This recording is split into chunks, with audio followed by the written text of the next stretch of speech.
فطرے کے مسائل کا، اور فطرے کے مسائل میں سب سے پہلی بات فطرے کا لفظی ترجمہ۔ فطرے کو فطرہ کیوں کہا جاتا ہے؟ تو فطرے کا لفظی ترجمہ ہے خلقت۔ فطرے کا لفظی ترجمہ ہے خلق یا خلقت، اور فطرے کا ایک ترجمہ اور ہے اسلام۔ فطرے کو اسلام بھی کہتے ہیں۔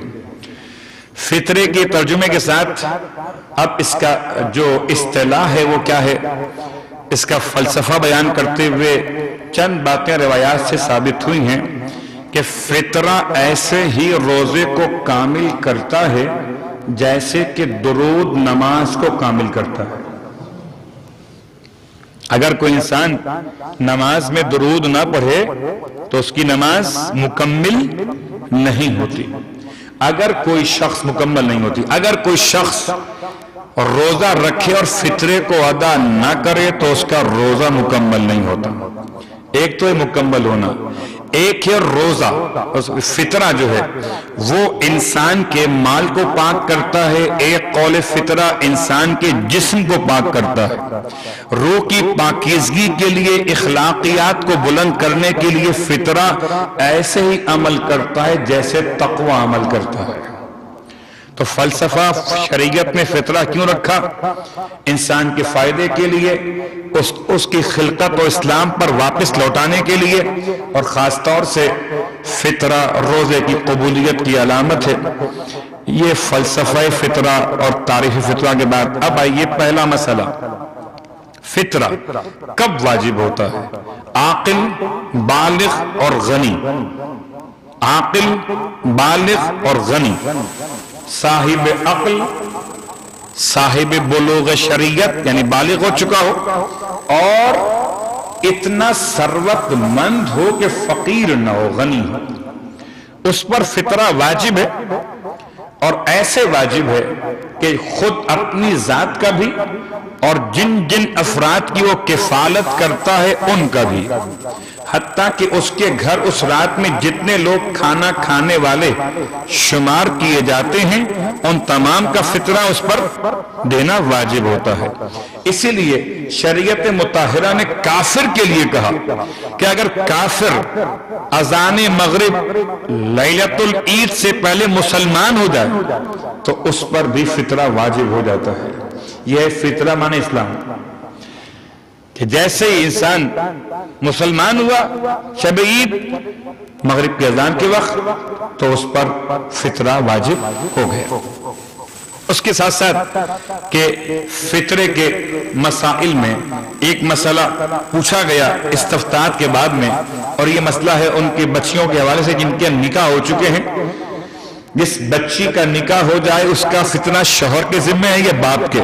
سوال کیا گیا۔ تمام مراجع الزام کے آفس سے جواب جو موصول ہوا وہ اس طرح کا موصول ہوا کہ جب تک وہ اپنے باپ کے گھر میں کھانا کھانے والوں میں شمار کی جائے گی اس وقت تک منکوحہ بیٹی کا فطرہ بھی باپ کو ادا کرنا ہوگا۔ صلوات پڑھ لیں محمد و آل محمد پر۔ اب سوال، کوئی سوال آپ کا کسی حوالے سے ہو، فطرے کے حوالے سے ہو، اس کے ماں سوا ہو؟ جی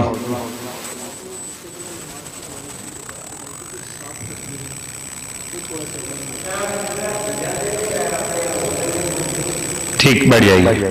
بسم اللہ الرحمن الرحیم۔ سوال نمبر 1 سامنے سے ہوا ہے، سوال نمبر 2 بھی پیچھے سے ہوا ہے، تو میں اس کو عکس کر دیتا ہوں۔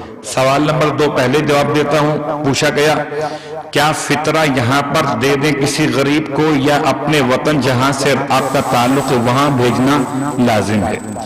تو فطرے کو یہاں سے وہاں منتقل کرنا، یہ اس کے درمیان میں کہیں ضائع نہ ہو جائے، ختم نہ ہو جائے، خراب نہ ہو جائے، گم نہ ہو جائے، اس کی ذمہ داری بھیجنے والے کی ہے، ادا کرنے والے کی ہے۔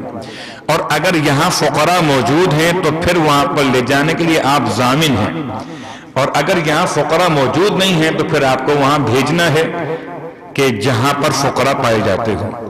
تو آپ بھیج سکتے ہیں اپنے وطن میں بھی یہاں سے نکالے ہوئے فطرے کو، البتہ یہ خیال کیجئے گا کہ فطرہ جب وطن پہنچے تو مکمل صحیح جو رقم بھیجی ہو وہ پہنچ جائے۔ آپ کا سوال تھا سوال نمبر 1، تکبیرات افتتاحیہ۔ تکبیرات جب آپ نماز شروع کرتے ہیں، کوئی نماز ہو، واجب ہو کہ مستحب ہو، تو اس سے پہلے تکبیرۃ الاحرام سے پہلے یا اس کو ملاتے ہوئے کل تکبیرات 7 پڑھی جاتی ہیں۔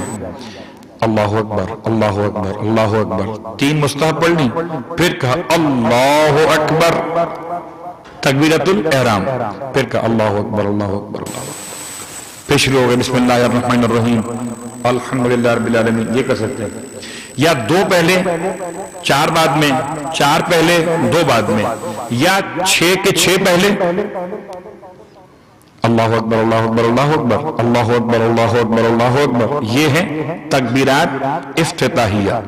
پھر کہا آپ نے اللہ اکبر، یعنی تکبیرات افتتاحیہ 7 جب ہیں، جبکہ اس میں تکبیرۃ الاحرام کو بھی شامل کر لیا جاتا ہے۔ یہ مستحبات نماز میں شامل ہے۔ کوئی اور سوال؟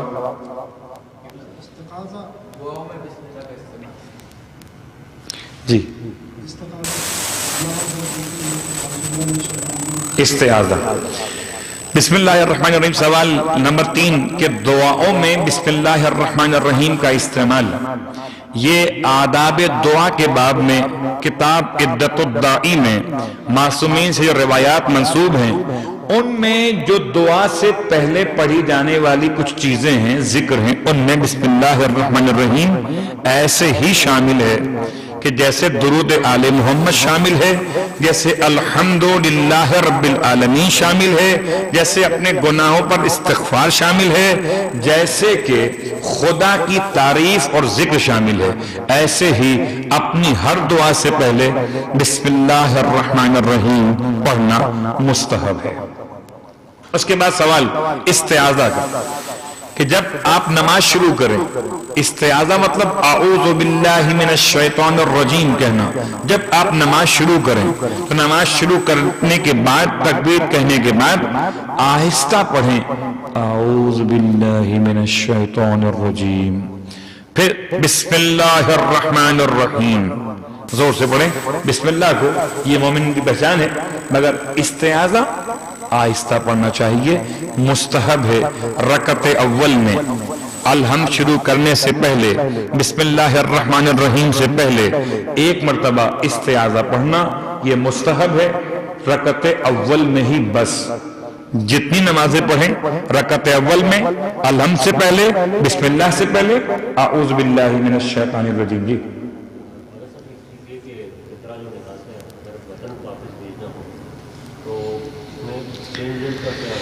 بسم اللہ الرحمن الرحیم آخری سوال، چونکہ نماز سے قضاء عمری کے لیے بھی وقت ہمیں چاہیے، صرف یہ سوال آخر میں لیا۔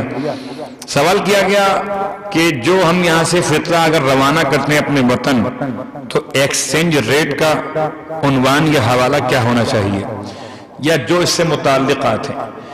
اولا تو یہ بات یاد رہے کہ فطرہ اگر درہم میں نکالا ہے تو درہم ہی رہے گا، پاک روپیز میں اس کو ٹرانسفر نہیں کر سکتے۔ پہلی بات تو یہ، میں خود اپنے اختیار سے پاک روپیز کیا، میں اگر چاہوں کہ فطرہ نکالا ہے 15 درہم، ٹھیک، فطرہ نکالا ہے 15 درہم، اور اب میں اس 15 درہم کو رکھے ہوئے تھا، کھلے کی ضرورت پڑ گئی بیچ کے اندر، میں نے اس کو اٹھا کے یوز کر لیا اور نئے 20 کے نوٹ کو اس میں لا کے رکھا، 5 وہاں سے واپس لے لی بعد میں، یہ بھی اجازت نہیں ہے شرعاً۔